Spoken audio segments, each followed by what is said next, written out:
What's going on, guys? Logan JYA here, back with my first video after YCS Hartford. It was a wonderful time. I think it was great to meet so many of you guys who came up to say hello, and all of the other content creators who I had the opportunity to chat with. Apologies to those I didn't actually come up to and talk to, but you know, there's always next time, right? Dude, there was also some controversy going on. One of my close personal friends, the People's Champion, Julian Lipoff, was playing in a feature match, and he was getting kind of slimed by this one guy, this one particular opponent. What a beta! Beta! Why has he gotta be like that? I mean, I'm sure you guys saw the clip. If not, Stevie Blunder's got a great little edit of it, so be sure to check that out, link in the description. This guy is just showing what not to do in a feature match. It's kind of ridiculous how he's trying to take back plays and act like he's in the right for doing so. Listen, we all make mistakes and we all get a little salty from time to time, right?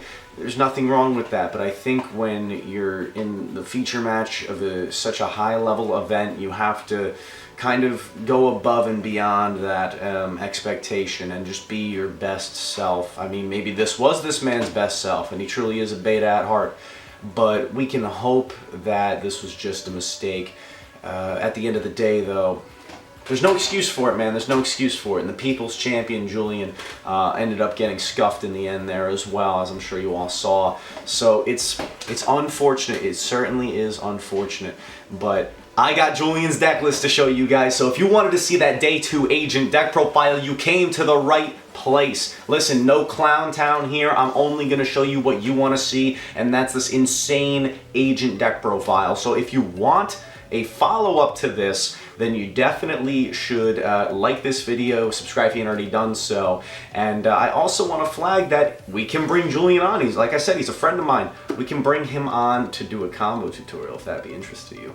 So, without further ado, let's get into it. What's going on, guys? Logan JYA here with hashtag Justice for Julian. Yeah. Julian Lipoff, who actually made Day 2 with Agents. You might have seen him on the feature match. It's a really cool list, a fun strategy.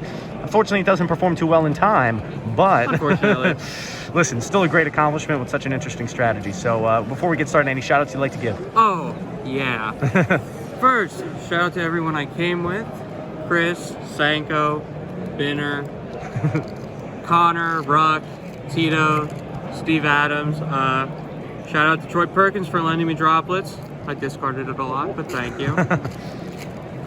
Shout out to Big Game Home Video on YouTube. Oh, yeah. Please subscribe. I need it. Shout out to Card Overflow. Love Josh. Oh, yeah. Mr. Hamilton. And oh, shout out to Brian, Pham, and the rest of the Team War Council.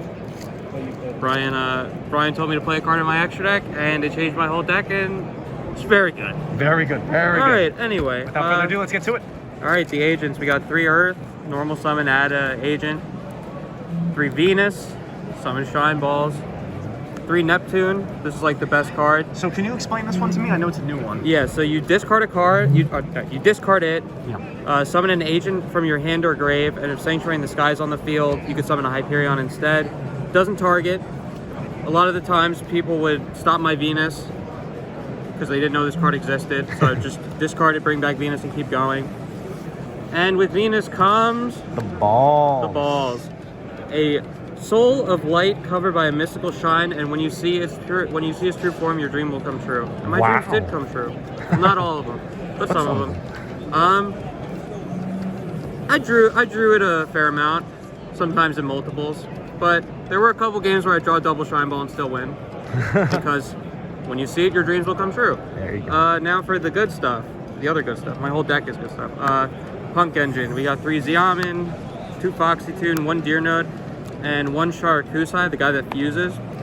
So you play this because if you just draw Foxy Tune, you can still get the Chaos Ruler, because you summon Xiamen off Foxy Tune, you pay, you add Shark Kusai, and then you normal it, and you make the fusion, and the fusion can tag out into 2 Punks, so you summon Deer Node and Deer Node and Xiamen, make your Chaos Ruler.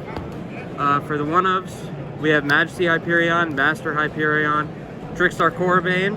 I saw this in your deck when you were playing. Like, I don't know if you used it, but I saw when you're shuffling. Yeah, Summoned it like twice. It was whatever. But I just play it because I play light stage because that card's crazy. Yeah. Also didn't draw light stage very often. But Master Hyperion, banish a fairy, pop a card. Trap card counts as Sanctuary in the Sky, so sometimes you can pop 2. Hey, Never yo. came up. Majesty Hyperion, same thing, except he banishes from grave. And him being a dark in this version is very, very, very important. Gotcha. Hand traps, 3 Ash, 3 Veiler, 3 Crow. How'd these perform? Ash was Ash. Veiler was okay. Crow was very, very medium because I only played 2 Despia. Kinda wish this was a Nibiru in the main, but it's whatever. That's the monsters. Don't know how many there are, but they're a lot. Spell cards. 3 Sacred Waters. This adds any card that mentions Sanctuary in the Sky, which is everything except Venus. But all the other cards get to Venus. It has Battle Protection too, but that never came up. 3 Emergency Teleport. This card's crazy, enough said. 3 Droplet. Card was very medium.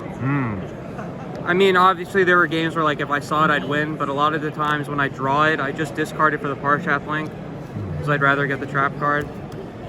2 Trickstar Light Stage. In theory, this card's crazy because if you play against a lot of Despia, you freeze the Branded in red, or against any back row deck. I froze a couple back row with it, didn't really matter, but it's there. And then 1 Call by the Grave, didn't draw it all weekend, unlucky. And then 1 of the trap card, which is crazy because it counts as Sanctuary in the Sky, so all your guys will get their bonus effects. And it's just an imperm every turn. Nice. And that is a 44 card main deck. Nice. That was my next question. All right, let's see the extra. Deck. We have Protector Moon. The one, when it's summoned, it sends Hyperion. And it could also tribute a fairy to pop a card.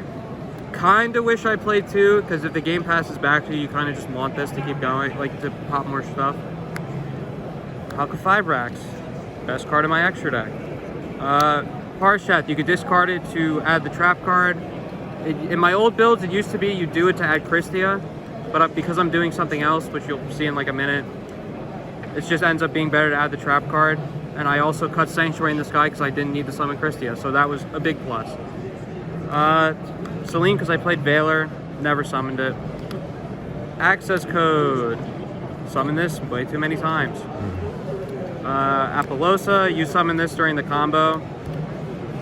Sometimes it has 3, sometimes it has 4 materials. I've gotten it to 4 materials with the trap card and 1 off of it. The 1 Punk Carp, you tag him because you tag him out and summon 2 other names. 2 other names. Borlot Savage, in theory you can make this. Baron, Master Player Hyperion, these cards were crazy all weekend. Psychic End Punisher. Yo, okay, let's hear about this one. So Master Hyperion's an 8, so you can make it with the Xiamen. I played against a Despia guy. He had Masquerade, and I just kept playing cards and burned myself down to 1,000, and he just became massive, and I would just attack. So like this is just always a secondary win condition that just always comes up when it can. Now what I'm doing, then Pluto, you can summon it off Hulk. It's a Book of Moon. When you have the trap, it's a quick effect Book of Moon when you have the trap up, which you usually have the trap up. Chaos Ruler to summon off the punks. And then what I was doing differently was I was doing Hot Red Dragon Calamity. All right. So we know that the punk decks you're running around are doing this. You decided to do it with agents. How often were you able to resolve this? I resolved it a handful of times, but the reason I think it's really good in this deck, and shout out to Brian Pham because he told me to play this, Earth's a level 2 tuner. Yeah. Weird. That is just in your deck, so you don't have to play stuff like Plague Spreader. So you could just like, all the punk stuff, you'll summon the Chaos Ruler, you'll mill agents, you'll have follow-up.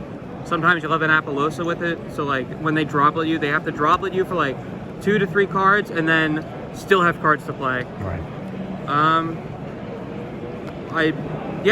Sometimes your hands are kind of N, you have to go for it. And when you go for it and it works, it works. Bet. All right, let's see that side. Anti-spell. It's Anti-Spell Fragrance. 3 Evenly Matched. Shoutouts to Max for letting me borrow Evenly Matched. Triple Token Collector, triple Nib for Sword Soul and Brave if whatever. Played a handful of Sword Soul. And it did what it had to. 2 Cosmic and Reboot. I played Cosmic in case I would get Mystic Mind. I did get Mystic Mind. However, I realized right before he Mystic Mined me that I was about to get Mystic Mined. So that happened. Oh, shoot. Well, that's about it. Julian, thank you so much for sharing this list with us. You made it into day 2 X2, correct?